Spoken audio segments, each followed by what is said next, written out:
Amados irmãos e irmãs, mais uma vez, estamos aqui para conhecermos as riquezas da fé católica.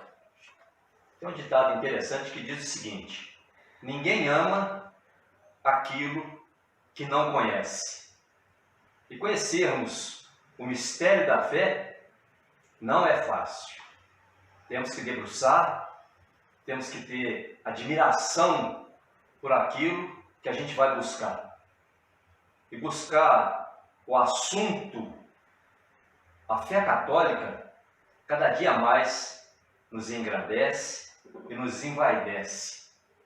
E hoje o tema que nós propomos é o seguinte: Jesus teve irmãos e irmãs? Isso é uma pergunta e um questionamento que nós católicos temos a respeito disso. E aí, teve irmão ou não? Maria teve filhos ou não? Pois bem, nós vamos nos ater e reconstruir em primeiro o que diz Marcos, de acordo com os estudiosos do Evangelho, e cronologicamente, Marcos ele é o primeiro Evangelho. E o que diz Marcos nessa passagem em relação aos irmãos de Jesus? Marcos diz o seguinte: Jesus passa pela sua aldeia, Nazaré, é sábado, e, bom hebreu que é, vai à sinagoga, onde faz o discurso que impressiona a todos. Despontam imediatamente as reações típicas de uma pequena aldeia, e o estupor se transforma em ironia e suspeita. De onde vem tudo isso? E que sabedoria é esta que lhe foi dada? Como fazem tais milagres por suas mãos? Não é este o carpinteiro, o filho de Maria, irmão de Tiago, de José, Judas e Simão? E as suas irmãs não estão aqui entre nós? Essa parte do Evangelho você encontra em Marcos 6 e também em Mateus 13.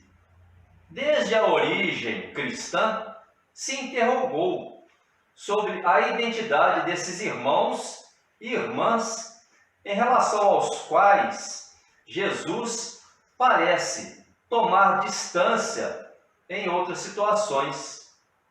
Um dia, de fato, lhe anunciaram: eis tua mãe, os teus irmãos e as tuas irmãs estão lá fora e te procuram. E Jesus: quem é minha mãe? Quem são meus irmãos? E repassando com o olhar os que estavam sentados ao seu redor, disse: eis minha mãe e meus irmãos. Quem faz a vontade de Deus, este é para mim irmãos, irmãs e mãe. Pois bem, o que Jesus quis dizer com isso? Nós vamos dar uma percorrida na história que diz a respeito dos irmãos de Jesus. Um historiador, Flávio Joséfo, lá no primeiro século, em sua obra Antiguidades Judaicas, ele fala de Tiago, responsável pela igreja de Jerusalém, como de um irmão de Jesus, dito Cristo. Mas o primeiro relato que nós temos, antiga identificação desses irmãos, poderia ser procurado no escrito apócrifo.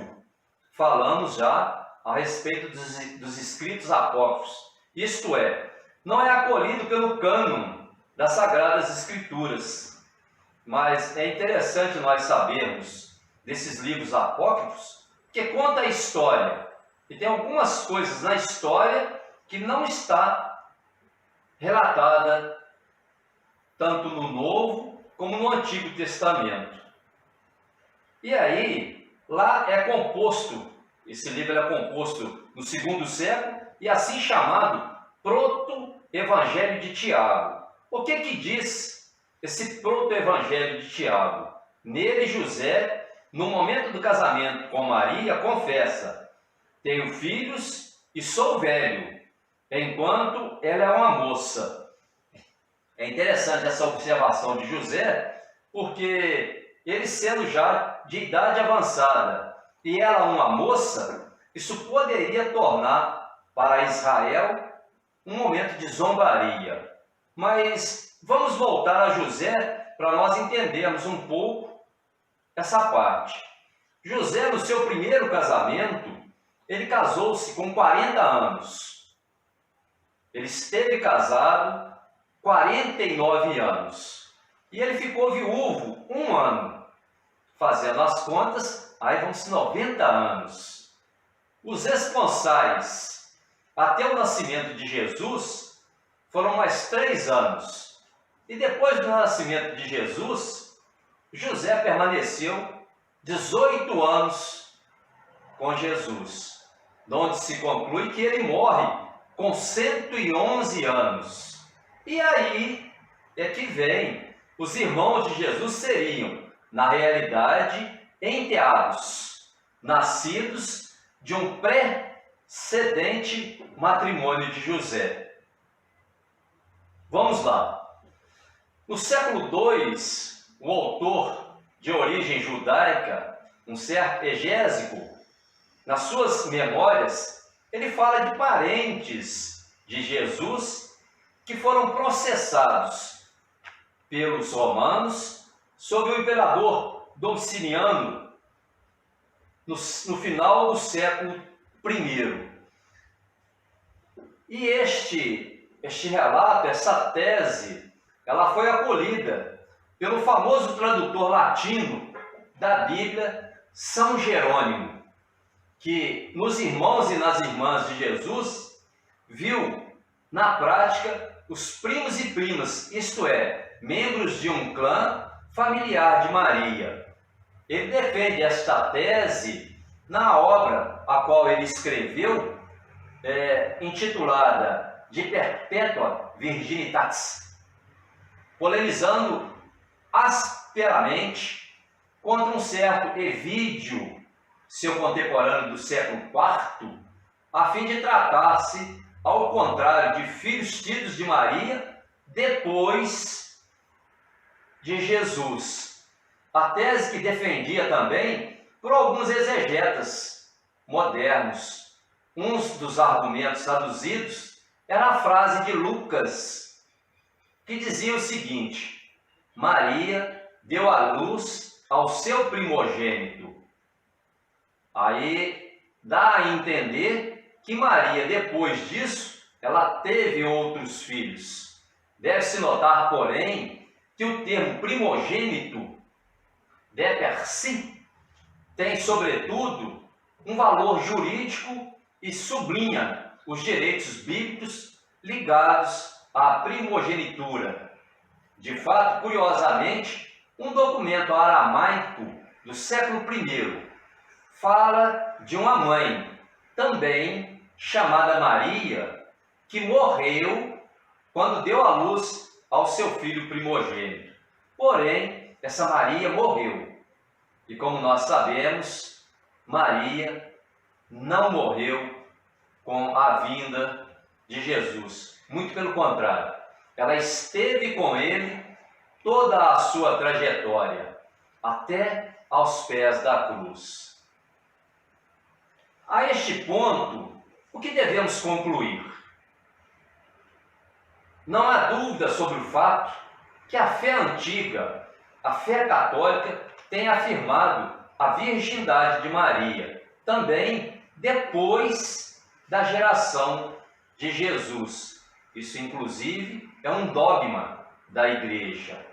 A discussão pode dizer respeito somente ao texto evangélico e neotestamentário. Veja com efeito em Atos 1,14, em 1 Coríntios 9,5, em Gálatas 1,9, que diz: e os seus irmãos, os irmãos de Jesus. A sua interpretação científica é isto, histórico-crítico. Contentemos-nos com suas considerações. O vocábulo grego usado pelos evangelhos, adéphos, depersi, significa irmão de sangue, que ainda depois da primeira cristandade está aplicado em todos os que acreditam em Cristo. Todavia, se pensar no pano de fundo da língua usada nos primeiros cristãos de origem judaica, isto é, o aramaico, deve-se dizer que, naquela língua, o aramaico, o termo arra, como no hebraico ar, indica tanto irmãos como primo, como sobrinhos e como aliados. Então, nós temos uma noção de que primos, irmãos, sobrinhos e aliados tinham uma mesma origem. E é interessante que o aramaico ele tem mais leque para falar de algumas palavras. De modo semelhante, o hebraico do Gênesis, Abraão, ele chama seu sobrinho Ló de irmão, como fazia também Lobão com seu sobrinho Jacó. No contexto cultural judaico, o termo irmão, portanto, não tem sentido unívoco, como no grego, onde existem outros vocábulos para indicar primos, anépsios. Há, porém, uma segunda consideração mais significativa. A expressão irmão do Senhor no Novo Testamento designa, na realidade, um grupo bem definido, aquele dos cristãos de origem judaica ligado ao clã de Nazaré, Nazaré de Jesus. Eles constituíram uma espécie de comunidade especial, dotada de uma autoridade a tal ponto de poder propor um de seus membros na prática como primeiro bispo de Jerusalém. Tiago, na passagem citada pouco acima, Jesus parece redimensionar os seus privilégios e reduzi-los ao horizonte mais geral e mais significativo da fidelidade à vontade do Senhor. Aliás, não são jamais chamados como filhos de Maria. É interessante que todos os que falam irmãos de Jesus, em momento algum, põe-se ou lê-se nas Escrituras que eles são chamados filhos de Maria. Mas aí, o mais importante, não há dúvida sobre o fato que a fé nos direciona e nos conduz para uma realidade. Quem é minha mãe? Quem são meus irmãos e minhas irmãs? E Jesus responde. Essa resposta, ela te atinge, meu irmão. Essa resposta nos põe no contexto geral de irmãos, de mãe e daquele que está no contexto geral da fé católica. Quem são meus irmãos? Quem faz a vontade de Deus?